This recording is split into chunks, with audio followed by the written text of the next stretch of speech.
नमस्कार दोस्तों, study IQ में आप सभी का स्वागत है। मेरा नाम है डॉक्टर महिपाल सिंह राठौड़। मध्य प्रदेश सरकार ने हाल ही में घोषणा करी है कि दुनिया का सबसे बड़ा floating solar power plant Madhya Pradesh के ओमकारेश्वर में बनने जा रहा है। तो इसकी एग्जैक्ट लोकेशन, इसकी इंपॉर्टेंस, इसकी कैपेसिटी और दुनिया के दूसरे कौन से बड़े सोलर पावर प्लांट्स हैं उसके बारे में चर्चा करेंगे हम इस वीडियो में। अगर आप मुझसे सोशल मीडिया पर जुड़ना चाहते हैं तो मुझे ट्विटर, फेसबुक या इंस्टाग्राम पर महिपाल राठौड़ हैंडल पर फॉलो कर सकते हैं और मेरे सभी लेक्चर्स के पीडीएफ आपको मेरे टेलीग्राम चैनल पर मिल जाएंगे। अगेन, टेलीग्राम चैनल भी आपको इसी नाम से सर्च करने पर मिल जाएगा। अगर आप यूपीएससी आईएएस एग्जाम की तैयारी करना चाहते हैं और इसे क्रैक करना चाहते हैं तो स्टडी आईक्यू के कोर्स की मदद से आप इस एग्जाम की तैयारी घर बैठे कर सकते हैं। इसमें 1300 से भी ज़्यादा वीडियोस हैं और अन्य कई फीचर्स हैं जो आपको एक स्मार्ट कोर्स में देखने को मिलेंगे। तो स्टडी आईक्यू का ये स्मार्ट कोर्स अवेलेबल है हमारी ऐप पर और साथ ही साथ अब ये हमारी वेबसाइट पर भी अवेलेबल है, यानी आप इसे कंप्यूटर या डेस्कटॉप पर भी देख सकते हैं। ज़्यादा जानकारी के लिए विजिट कीजिए www.studiiq.com। अब टॉपिक की शुरुआत एक क्वेश्चन के साथ करी जाएगी। तो आपको उस ट्रेन का नाम बताना है जो उत्तर और मध्य भारत के इंपॉर्टेंट ज्योतिर्लिंग पिलग्रिमेज साइट्स को जोड़ती है और 2020 की शुरुआत में इसको चालू किया गया था। आपके ऑप्शंस हैं Vishwanath express, Kashi Mahakal express, Kedarnath express, Rameswaram express. अब इतना तो आपको पता ही होगा कि ये सभी ज्योतिर्लिंग हैं। तो आंसर आपको मैं दूंगा इस लेक्चर के अंत में, लेकिन आपकी सहूलियत के लिए एक बार भारत के जितने भी ज्योतिर्लिंग हैं उनकी लिस्ट मैं यहाँ पर आपको दिखा रहा हूँ। तो इनमें से हमारे यहाँ पर अभी इस लेक्चर में रेलेवेंट कौन सा होगा? ओमकारेश्वर, जो कि मध्य प्रदेश में स्थित है। मध्य प्रदेश में 2 ज्योतिर्लिंग हैं, एक तो उज्जैन में महाकाल और खंडवा में ओमकारेश्वर। खंडवा डिस्ट्रिक्ट है और ओमकारेश्वर जगह का नाम है जहां पर यह ज्योतिर्लिंग है। तो इसी ओमकारेश्वर नाम के स्थान पर मध्य प्रदेश में बनने जा रहा है दुनिया का सबसे बड़ा floating solar energy project. Floating यानी कि यहां पर सोलर पैनल पानी के ऊपर तैर रहे होंगे और इस सोलर एनर्जी प्रोजेक्ट का काम समाप्त हो जाएगा 2022-23 फाइनेंशियल ईयर में और ऐसी उम्मीद करी जा रही है कि 22 के एंड तक यहां से बिजली उत्पादन शुरू किया जा सकता है। तो ये फ्लोट कहां पर करेगा? पानी पर। पानी कौन सा है? ये नर्मदा नदी का पानी है और डैम बना हुआ है ओमकारेश्वर में, जिसको ओमकारेश्वर डैम कहते हैं। और इसी डैम के बैक वाटर्स में, यानी कि डैम का जो पीछे रिजर्वॉयर बनता है, उसमें ये फ्लोटिंग सोलर पैनल्स लगाए जाएंगे। इस प्लांट की टोटल इंस्टॉल्ड कैपेसिटी होगी 600 मेगावाट्स और इसको मध्य प्रदेश की गवर्नमेंट चला रही है। मध्य प्रदेश की गवर्नमेंट इसको कंस्ट्रक्ट करेगी। केंद्र सरकार का ये प्रोजेक्ट नहीं है, लेकिन मध्य प्रदेश सरकार को भी फाइनेंसिंग मिली हुई है। कहां से, वो आपको आगे बताऊंगा, लेकिन पहले आप मैप देख लीजिए। इस प्रोजेक्ट की एग्जैक्ट लोकेशन हम देख लेते हैं। तो भारत के मध्य धड़कता दिल है मध्य प्रदेश और इसके भी अगर हम पश्चिमी एरिया यानी कि इंदौर डिवीजन में जूम इन करें तो ये है इंदौर शहर और इंदौर एक डिविजनल हेडक्वार्टर है। इंदौर डिवीजन में आता है खंडवा डिस्ट्रिक्ट और खंडवा डिस्ट्रिक्ट में आता है ओमकारेश्वर। तो इसी खंडवा डिस्ट्रिक्ट से बहती है नर्मदा नदी। यहां पर जहां मैं माउस को पॉइंट कर रहा हूं इस वक्त, ये नर्मदा नदी का रास्ता है। तो नर्मदा नदी के किनारे स्थित है ओमकारेश्वर मंदिर, ओमकारेश्वर ज्योतिर्लिंग और इसी ओमकारेश्वर शहर के बिल्कुल पास में नर्मदा नदी पर एक डैम बना हुआ है जिसको ओमकारेश्वर डैम कहा जाता है। अब इसी डैम के बैक वाटर्स पर, यानी कि ये जो रिजर्वॉयर बन रहा है यहाँ पर, इसी पानी पर फ्लोटिंग सोलर पैनल्स लगाए जाएंगे। और मध्य प्रदेश टूरिज्म ने कुछ साल पहले यहाँ पर एक आइलैंड पर स्पेशल टूरिज्म का प्रोजेक्ट भी शुरू किया था, इसीलिए इसको सैलानी आइलैंड कहा जाता है। तो जो मध्य प्रदेश पीसीएस की तैयारी कर रहे हैं उनके लिए ये इंपॉर्टेंट इन्फॉर्मेशन है। तो यहाँ पर आइलैंड टूरिज्म को डेवलप किया गया था। तो ये जो ओमकारेश्वर डैम का रिजर्वॉयर है नर्मदा नदी पर, ये एक बहुत अच्छी साइट है क्योंकि यहाँ पर ऑलरेडी एक तो हाइड्रो पावर के लिए इंफ्रास्ट्रक्चर थोड़ा सा डेवलप्ड है, तो बिल्कुल स्क्रैच से, बिल्कुल जीरो से शुरुआत नहीं करनी पड़ेगी। लेकिन सोलर पैनल का जो काम है वो अब शुरू होगा। अभी इसकी फिजिबिलिटी स्टडीज पर काम शुरू होने वाला है। पीडीएफ डाउनलोड करने वाले स्टूडेंट्स की सहूलियत के लिए ये मैप का स्क्रीनशॉट यहाँ पर मैंने ले लिया है। ओमकारेश्वर डैम की अप्रॉक्स लोकेशन आपको मालूम होनी चाहिए। ये मध्य प्रदेश का डिस्ट्रिक्ट मैप है। याद रखिएगा, मध्य प्रदेश में पहले 51 डिस्ट्रिक्ट थे, अब 52 डिस्ट्रिक्ट हो चुके हैं। टीकमगढ़ से एक नया डिस्ट्रिक्ट डिवाइड कर दिया गया है, निवारी। तो निवारी वो जिला है जहां पर ओरछा स्थित है। तो ये बिल्कुल लेटेस्ट मैप है, इसमें 52 डिस्ट्रिक्ट्स हैं और यहां पर है खंडवा डिस्ट्रिक्ट। इसी खंडवा डिस्ट्रिक्ट में आता है ओमकारेश्वर।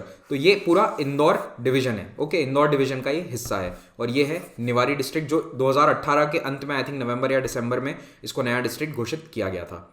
तो ये है ओमकारेश्वर डैम का एक विहंगम दृश्य। इसको देख लो, इसको याद रखने की कोशिश करना। लेकिन जो हमारे लिए अब काम की चीज़ है वो ये कि ये प्रोजेक्ट की डिटेल्स। तो इस प्रोजेक्ट की एस्टिमेटेड कॉस्ट है 3000 करोड़ रुपए। इसके लिए फंडिंग मध्य प्रदेश सरकार को मिलेगी international finance corporation, world bank और पावर ग्रिड से। तो ये 3 एजेंसीज से फाइनेंसिंग करी जाएगी। इसकी primary feasibility study world bank के कोलैबोरेशन में करी जाएगी और फिजिबिलिटी स्टडी का मतलब ये है कि किस तरह से इस प्रोजेक्ट को इंप्लीमेंट किया जाएगा, फीजिबल है या नहीं, ये डिटेल्ड स्टडीज करी जाती है। फिर एनवायरमेंटल और सोशल इम्पैक्ट का जो टेंडर है वो भी जारी कर दिया गया है और इस पर काम इसी महीने यानी जनवरी 2021 में शुरू हो जाएगा। Madhya Pradesh power management company ने ये डिसाइड किया है कि इसके 600 मेगावाट की जो कैपेसिटी होगी इस प्लांट की, वहां से 400 मेगावाट तो ये पावर मैनेजमेंट कंपनी डायरेक्टली खरीद लेगी। तो यानी कि अभी पावर बनना भी शुरू नहीं हुआ है, जनरेट होना भी शुरू नहीं हुआ है, उसके पहले ही इनको ऑलरेडी खरीदार मिल चुके हैं। तो सोलर एनर्जी, रिन्यूएबल एनर्जी इतनी ज़्यादा डिमांड में रहती है। अब इस पर ट्रांसमिशन लाइन का जो काम है उसके लिए भी एक अलग स्टडी होगी जो पावर ग्रिड करवाएगा और ये प्रोजेक्ट खंडवा सब स्टेशन तक जाएगा और इसका काम भी जनवरी 2021 में शुरू होने वाला है। इन सभी सर्वेज और स्टडीज के पूरा होने के बाद फ्लोटिंग सोलर पैनल लगने शुरू हो जाएंगे और ऐसी उम्मीद है कि 2 साल के अंदर यानी बाय द एंड ऑफ 2022 यहां से बिजली उत्पादन का काम शुरू हो जाएगा। अब यहां पर एक इंपॉर्टेंट पॉइंट ये याद रखिएगा कि सोलर एनर्जी पिछले 1 दशक में काफी सस्ती हो गई है क्योंकि सोलर पैनल्स का रेट काफी गिर गया है। पिछले 10 सालों में, 1 दशक में अगर हम देखें तो सोलर पैनल्स का प्राइस 86% गिर चुका है और 2030 तक ये अनुमान है कि 46% इसमें और डिक्रीज होगा, यानी अभी और आधा इसके दाम गिर जाएंगे। सोलर एनर्जी के दाम अब इतने गिर चुके हैं कि ओवरऑल अगर आप सारी कॉस्ट देखें तो वो कोयले से भी सस्ती पड़ती है। तो कोयले में आपको माइंस चलानी पड़ेगी, कोयले का खनन होता है, ट्रांसपोर्टेशन होता है, उन सब कॉस्ट को अगर आप गिने तो अब सोलर पावर प्लांट लगाना ज्यादा फीजिबल है, ज्यादा सस्ता है सरकारों के लिए और कंपनीज के लिए। और सोलर एनर्जी के पीछे एक बहुत बड़ा ड्राइविंग फैक्टर है लिथियम। तो लिथियम क्यों ड्राइविंग फैक्टर है और लिथियम से रिलेटेड भारत में एक और इंपॉर्टेंट अपडेट है, आज ही उस पर वीडियो आएगा मेरा, वो जरूर देखिएगा। तो ये लिथियम आयन बैटरीज अब धीरे धीरे सस्ती होती जा रही हैं जिसके कारण सोलर एनर्जी और ज्यादा रिलायबल हो रही है और ऐसी उम्मीद है कि आने वाले कुछ सालों में कोल या फिर अन्य किसी भी तरह की एनर्जी से ज्यादा सोलर एनर्जी में जॉब्स आने वाली हैं। तो कोल और गैस सेक्टर से भी ज्यादा सोलर एनर्जी जॉब्स प्रोवाइड करेगा। अब फ्लोटिंग सोलर प्लांट दिखता कैसा है इसका एक फोटोग्राफ मैं आपको दिखा रहा हूं। केरल के वायनाड में बानासुरा सागर लेक पर ये फ्लोटिंग सोलर पैनल ऑलरेडी लगा हुआ है। तो ये लेक है, इसके ऊपर ये सोलर पैनल लगे हुए हैं, ये तैर रहे हैं और इसी प्रकार का प्लांट लगेगा ओमकारेश्वर डैम के पीछे। लगभग 2000 हेक्टेयर पानी का जो एरिया है वहां पर सोलर पैनल लगाए जाएंगे। तो इस सोलर पैनल को पानी पर लगाने के फायदे क्या होते हैं? तो देखो 2-3 फायदे हैं। सबसे पहला, सरकार को कहीं पर भी जमीन खरीदने की आवश्यकता नहीं है। भारत में कोई भी बड़ा प्रोजेक्ट चलाना है तो उसके लिए सरकार को जमीन अक्वायर करनी पड़ती है, सरकार को या तो अपनी खुद की जमीन देनी पड़ती है कंपनीज को। तो उसमें क्या होता है कि बहुत खर्चा आता है। अगर सरकार की खुद की जमीन है तो थोड़ा खर्चा कम आएगा, वरना लोगों को पैसे देने पड़ते हैं, मुआवजा देना पड़ता है, उसमें हजारों करोड़ रुपए खर्च हो जाते हैं। और सोलर एनर्जी वैसे बहुत सस्ती है लेकिन उसके लिए जमीन अक्वायर करना अभी भी एक बहुत बड़ा चैलेंज है। भारत में आबादी काफी ज्यादा है, जमीन पर दबाव बहुत ज्यादा है, तो ऐसे में सरकार इस तरह की जगह ढूंढती है जहां पर उसका एक्सपेंस ना हो। तो डैम के ऊपर, डैम वैसे भी सरकारी है, पानी के ऊपर तो किसी का हक नहीं है ना, प्राइवेट जमीन नहीं है, ये तो सरकारी प्रॉपर्टी है। तो इसके ऊपर लगाना, सोलर पैनल लगाने के लिए किसी और को पैसे देने की जरूरत नहीं पड़ेगी। दूसरा बेनिफिट ये होता है कि इससे इवेपोरेशन थोड़ा सा कम होगा। तो होता यह है कि गर्मी के महीनों में जितने भी डैम हैं, रेजर्वॉयर हैं, नदियां हैं, लेक्स हैं, उनमें इवेपोरेशन से पानी काफी वाष्पीकृत हो जाता है। उसको भी रोकने के लिए ये तरीका अपनाया गया कि क्यों ना नहरों के ऊपर, डैम्स के पीछे, रेजर्वॉयर के ऊपर ये सोलर पैनल लगाए जाए। गुजरात में जो नर्मदा कैनाल है उस पर भी इस तरह के सोलर प्लांट्स लगाए गए थे, सोलर पैनल्स लगाए गए थे कुछ साल पहले और वो काफी सक्सेसफुल प्रोजेक्ट रहा था। तो अब इसी तरह के प्रोजेक्ट्स को दूसरे राज्य और दूसरी सरकारें भी इंप्लीमेंट करना चाहती हैं। तो जब डैम में पानी का लेवल नीचे जाएगा तो सोलर पैनल ऑटोमेटिकली ऊपर की तरफ एडजस्ट हो जाएंगे। तो इसमें ये टिल्ट हो जाते हैं, इनके अंदर इस तरह का सिस्टम रहता है कि ये ऊपर या नीचे की तरफ टिल्ट हो सकते हैं according to the water level. और यहाँ पर वेव्स का इतना असर नहीं रहेगा, ना ही फ्लड्स का असर रहेगा, क्योंकि ये फ्लोटिंग है। तो फ्लोटिंग है तो आप सोच रहे होंगे कि ये तो बहकर जा सकते हैं, डैम का गेट अगर खुलेगा तो बहकर आगे चले जाएंगे। ऐसा नहीं होता है, इनको नीचे जमीन से बांधा जाता है। तो पानी के अंदर नीचे इन्हें इस तरह की चेन से एक तरह से बांध दिया जाता है। तो जैसे जहाज में एंकर डाला जाता है नीचे, उसी प्रकार की कुछ यहाँ पर लाइंस होंगी जो इसको जमीन से जोड़कर रखेंगे। इनको कहते हैं मूरिंग लाइंस। तो मूरिंग लाइन से ये तैरता रहेगा, फिक्स रहेगा। ऐसा नहीं है कि डैम का गेट खोला और सारे पैनल बहकर चले गए। और इसके अंदर कई सारा इंफ्रास्ट्रक्चर दूसरा डेवलप करना पड़ता है, जैसे कि लाइटनिंग प्रोटेक्शन सिस्टम लगाना पड़ेगा। उसके अलावा एक सेंट्रल इन्वर्टर होगा जो फ्लोटिंग हो सकता है या शोर बेस्ड हो सकता है। और फिर जो पावर ग्रिड का इंफ्रास्ट्रक्चर है, जो केबल्स हैं बिजली को लेकर जाएंगी ग्रिड में, उसके लिए अलग से इंफ्रास्ट्रक्चर जमीन पर लगाया जाएगा, वो पानी के ऊपर नहीं होता है। तो आपको याद ये रखना है कि ये जो सोलर पैनल्स हैं ये फ्लोट कर रहे हैं, लेकिन ये जमीन से नीचे जोड़े गए हैं। पानी के नीचे जो जमीन है वहां से इसको जोड़ा जाता है ताकि ये बहकर ना चले जाए कहीं। इसीलिए चाहे फ्लड्स हों या चाहे वेव्स हों, इन पर इतना असर नहीं आएगा। अब भारत में कई ट्रेडिशनल कंपनीज हैं या फिर पीएसयूज हैं जो ऑलरेडी बिजली उत्पादन कर रहे हैं। उनका ये लक्ष्य हो गया है अब कि वो जितने भी नए प्रोजेक्ट्स लें वो सभी सोलर एनर्जी बेस्ड हों।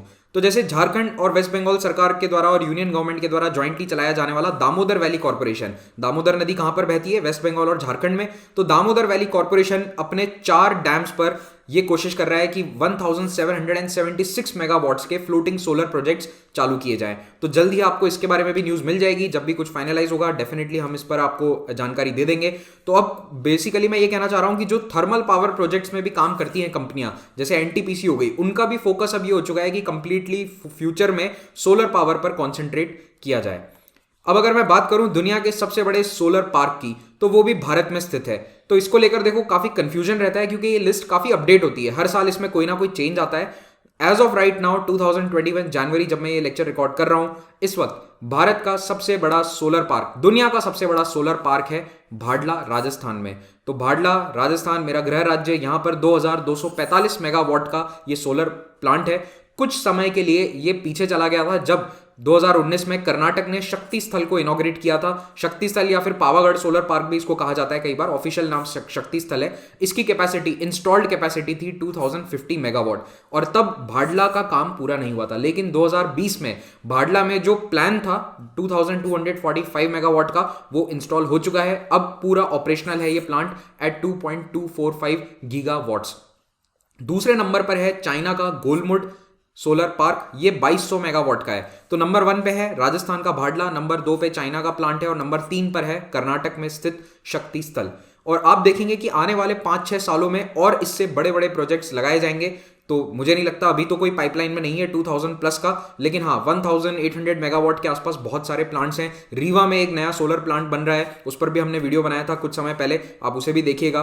तो ये बड़े बड़े सोलर पार्क हैं। लेकिन भारत में अगर 2021 में आपको पूछा जाए, आपके एग्जाम में आ जाए, तो याद रखिएगा Bhadla is the largest solar park in entire world, पूरी दुनिया में सबसे बड़ा सोलर पार्क है ये।